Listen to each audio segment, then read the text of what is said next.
If you need a little work done on your fence, then Explore Tulsa's the place for you. No, Stevie, we aren't mending fences. We're going to visit a fencing competition. Even better. We're going to see who can put a fence together the fastest. No, the sport of fencing with the swords and the competition put on by the Tulsa Fencing Club.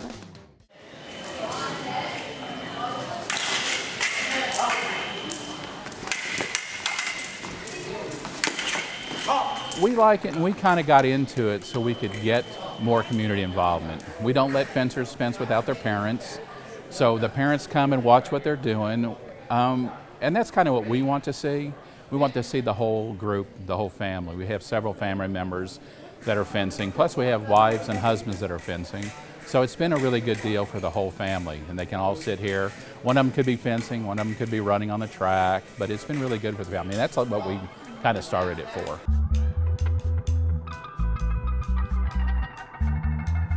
The fencing club started, actually, this fencing club, in 1963. So that makes it one of the oldest fencing clubs in Oklahoma. It's been through several carnations, several different looks. This particular club basically reformed in August. So we teach foil and epee and saber here.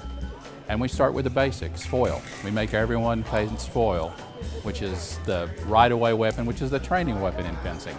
And then we let them go to other weapons. But right now, today's competition is foil.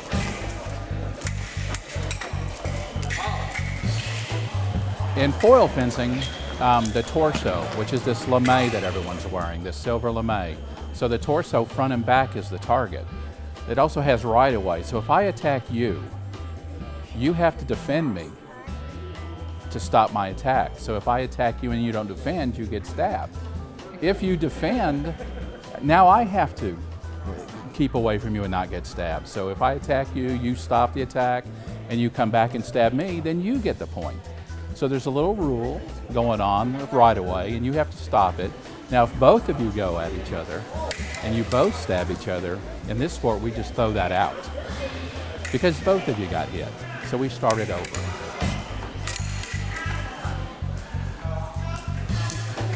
It's not a normal sport. You actually have to think and be in some kind of shape, because now you're looking across the strip to somebody that wants to stab you, and you're trying not to be stabbed. So it's kind of, oh my gosh, what am I doing? I don't want him to stab me, but I need to stab him to get a score. So they get to use their brain and their athleticism. We have a lot of kids, this is their first sport, but really like it because they can think. They can solve puzzles. They can stab him before they get stabbed. So that's really intriguing. I've got some adults who like it just because it's physical, and they have to think.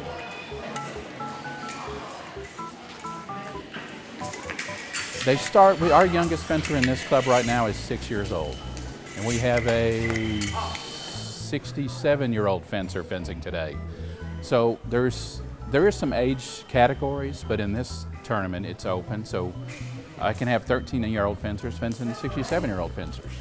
And there are tournaments for younger kids. There's under 10, under 13. So everyone can fence in their own group, or they can fence everyone. Safe, this is probably one of the safest sports. Even though there's weapons and there's pointing, all the equipment we have, our masks and our jackets and our knickers, all protect you from getting stabbed or broken blades, things like that, so it's very safe.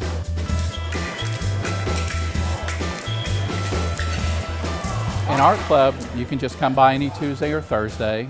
We have introduction classes, we have beginning classes. And today's tournament, we have actually 5 clubs involved from Oklahoma and Arkansas.